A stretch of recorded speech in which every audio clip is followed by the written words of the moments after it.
Hello everybody, my name is Ratnos, and in today's video we have PTR patch notes. So I will go through and read those, changes for all the classes. You can use the chapters at the bottom for that. But first we have two big pieces of news that have kind of been pulled out of these patch notes that I think are worth talking about. So first of all, the Revival Catalyst will be available during the first week of Season 3. However, players will only gain a charge every 2 weeks instead of every week. We already knew this was coming. But in conjunction with this, tier tokens will continue to drop at the current 1 to 3 rate relative to non-tier loot, which is current as of a couple of months ago, but not current as of the start of Aberrus. At the start of Aberrus, they dropped at a rate of 2 to 2, or 1 to 1, I guess, of non-tier loot from bosses that dropped tier. And instead, they are going to keep it on this reduced tier drop rate, which their note says, by shifting more of the tier acquisition to the Revival Catalyst and away from tier token drops, we expect players will complete their set bonuses at the same rate or faster than Season 2. While raiders will still enjoy an edge as the season begins, players who prefer not to raid will be far closer behind them than previously. I actually think this is a really good change for several reasons. First of all, this is only a nerf to the raiding players' acquisition of early tier, and it's really still a pretty small nerf because you can get the AOTC or Keystone Master tier piece, right? You're going to get some freebie. You know, if you can kill Firak on any difficulty, it's going to drop some extra freebie tier tokens. I believe they've confirmed is going to be happening again. And you've got your Catalyst charge already right away. So constructing your 2-piece on the first week if you're able to get AOTC week 1, constructing it on the second week if you're able to get Keystone Master on the second week, which obviously that's a lot easier on the second week than the first week because score is a lot easier if you can get Tyrannical and Fortified weeks. It's very hard to do it with just one of those 2 weeks on the first week. Not impossible. A couple people will do it, but most people can't expect to do that. Either way, though, 2-piece in the early weeks and 4-piece in the early weeks as well if you're like an AOTC or higher raider in those first few weeks should still be very feasible. And then as soon as everybody or almost everybody in your raid has 4-piece, tier tokens dropping is actually bad, right? You actually stop wanting to see those. We kind of liked seeing them in Aberrus progression, but with the Revival Catalyst being out, I think that's going to stop being true on the second or third week. Like the tier piece is going to stop being a good drop on the second or third week in a lot of cases, especially on the lower difficulties. And instead, this now means there's an extra piece of the non-tier loot, which in Aberrus, a big part of the reason that items like Ominous Chromatic Essence were so valuable and were so sought after is that they kind of had half the drop rate of regular non-tier loot from non-tier bosses, right? Because those dropped effectively twice as much because this didn't compete with that, you know, have half of their drop chances converted to tier. So this is going to be definitely I think this is a good change. It's going to be interesting, though, and I suspect there will be some people that will complain about this one, but I think this is going to be straight up good. This does now mean that raid groups will likely need 20 players to guarantee a piece of tier to drop. Otherwise, there's a chance of no tier pieces dropping with less than 20 people, although notably it's a small chance, right? It's like a 5% chance per person below 20 that you're going to lose that tier piece, but obviously that could happen. Just in general, people, I think, get too caught up in the guaranteed drop breakpoints for different things when you're rating flex raid sizes. And instead, you know, you can instead look at the average, right? Because like, yeah, if you're playing with 17 people, you know, 15% of the time you're not going to see a tier piece. But the 85% of the time that you do see a tier piece drop, it's only being rolled between less people, right? So your expected number of tier is the same. It's just a little, and it's not even that, for an individual person, it's not even like higher variance, I don't think. Not much, at least. Okay, another item, or another big change is that very rare items will drop in addition to current loot table rather than replacing an item in the loot table in 10.2. Their drop rates have been further adjusted, which I don't know if that means it's a buff or a nerf to them. But they now have a chance to drop in addition to a boss's typical quantity of loot. So a 20-player group could receive 1 tier token, 3 non-tier items, and a very rare item from a boss. As we continue to iterate, we hope that elevating them to drop independently as bonus loot will feel less frustrating than knowing Ice Rat's channeling Conduit could have been a Whispering Incarnate icon. This also ensures drop rates are consistent across all very rare items. So this is going to increase the value of like high rolling on a certain boss, right? Like if you get a very rare item, not only are you getting a good item, you're getting an extra item from that boss. So this is definitely going to increase the RNG of how good a boss drops can be relative to how bad they could be if you get unlucky on a boss.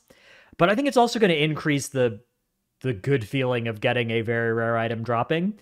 When they say drop rates have been further adjusted, obviously they don't say which direction here. So I suspect that in terms of, if you think about this in terms of like a percentage drop rate, it may have gotten lower, but now that it's been moved to a bonus slot, it's probably like it's not competing with the other items.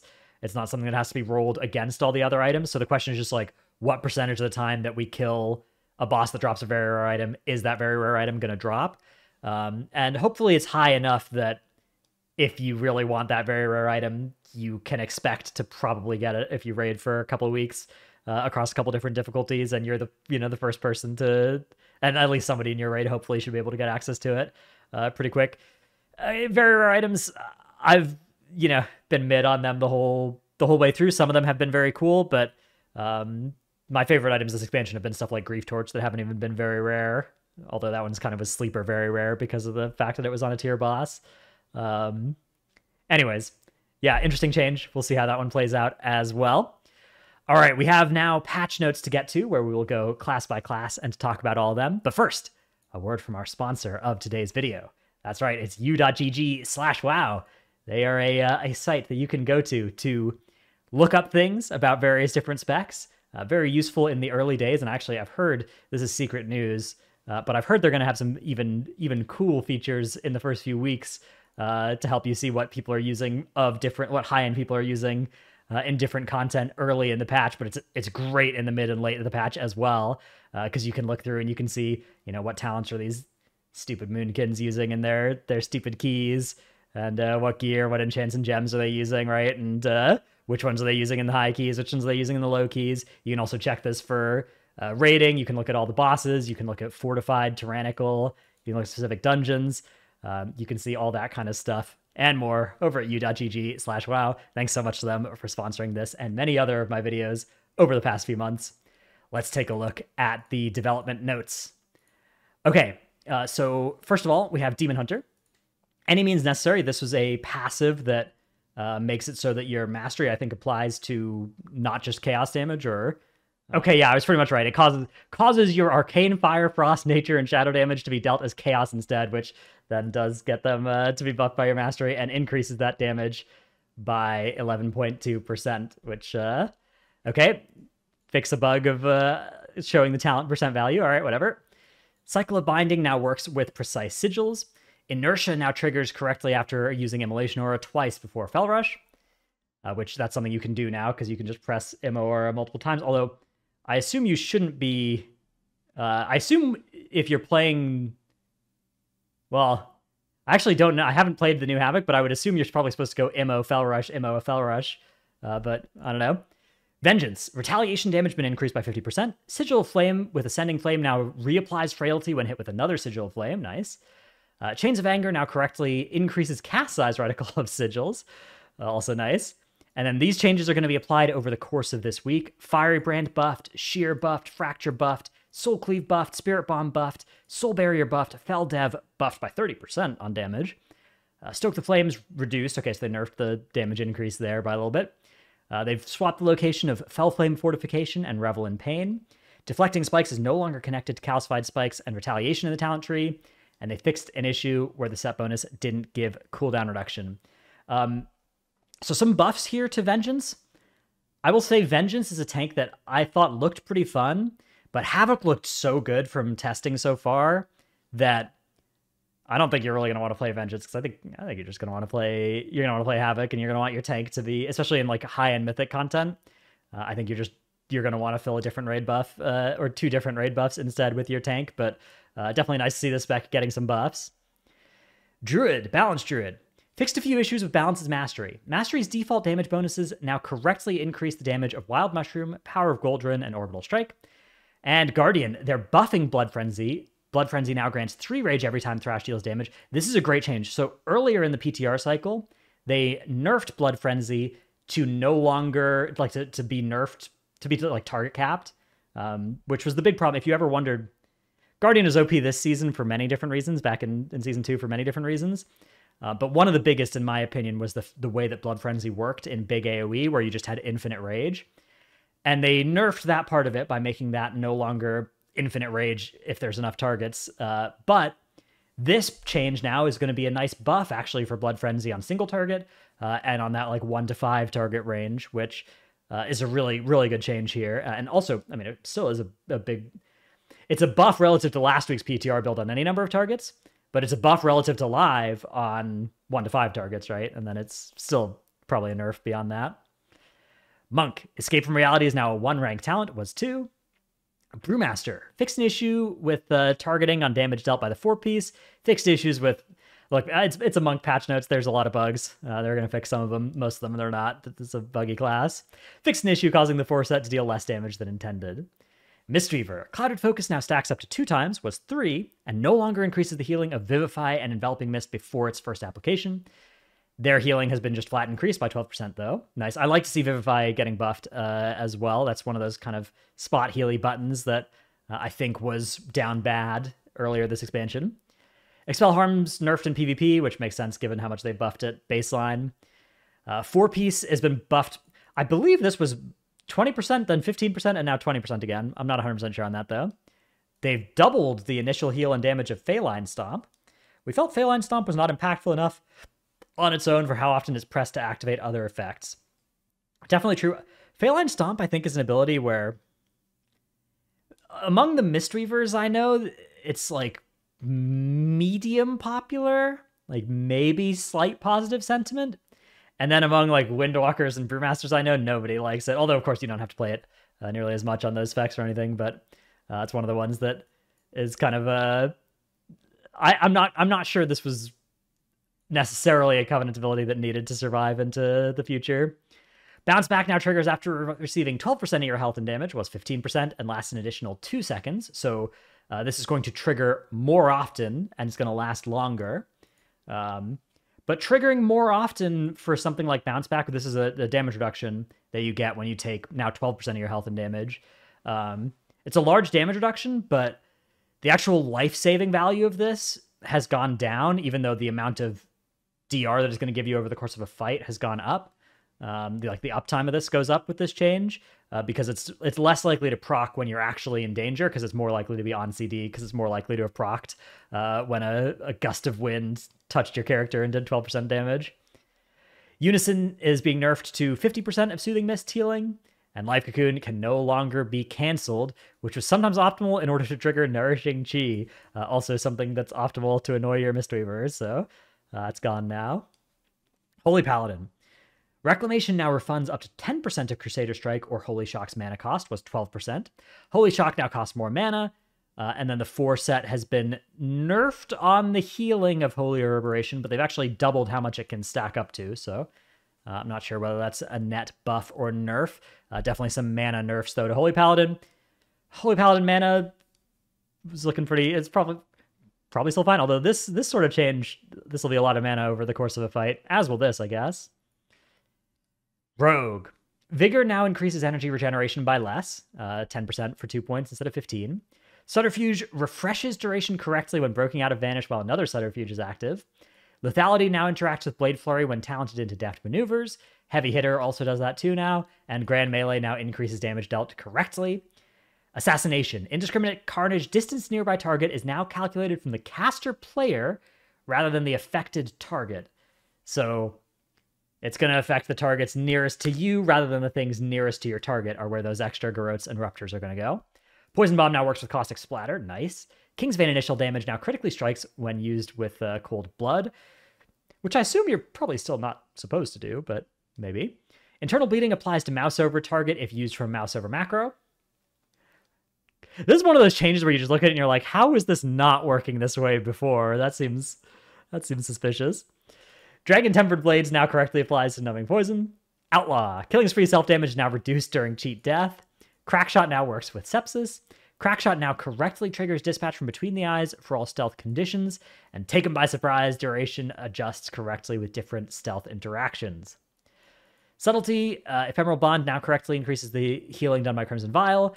And Soothing Darkness. Replicating Shadows is now calculated from the player rather than the target. Shattered finishers procs no longer incorrectly consume Gormal's Bite. Shatter Technique takes premeditation into account when used. 2 extra combo points are generated from having Slice and Dice active. Dark Brew now correctly increases damage of instant and wound poison, and Sepsis now grants full combo points with Shadow Blades. So no like percent damage buffs or nerfs to Rogue except for this Vigor nerf up here, but a lot of interaction changes and fixes and stuff here. I'll have to see how this ends up going. A Rogue has looked quite good, especially Sin and Outlaw. Sub looked a little bit more mid, so we'll see if there ends up being some further tuning there. Shaman, Elemental. 2-set now grants an Elemental Blast at 70% damage and grants 10 seconds of all 3 Elemental Blast buffs, was 15.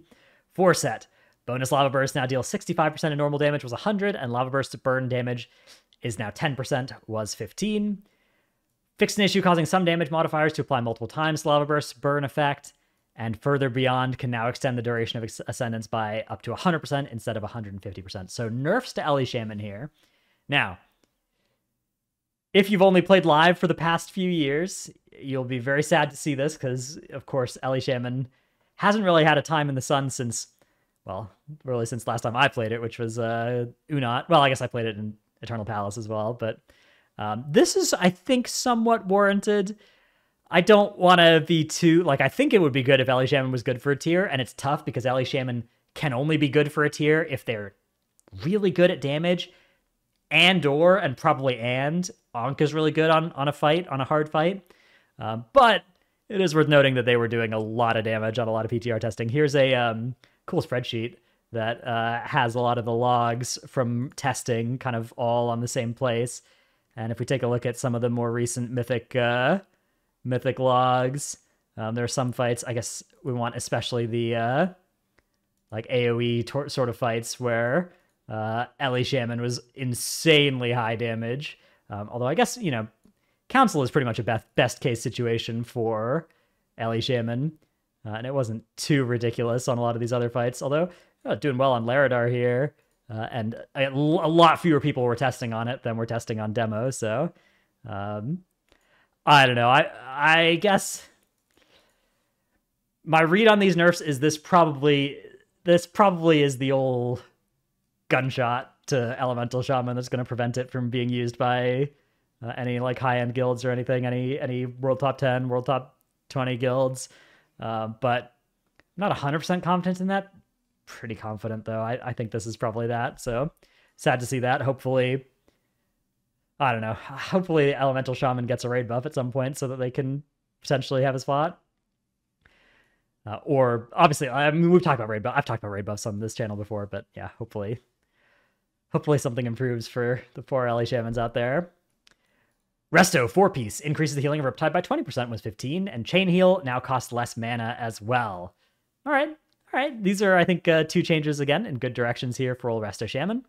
And then finally, Storm of Swords now gives Slam a 9-second cooldown, was 12 seconds. I think this was already a data mined change that came in last week as well.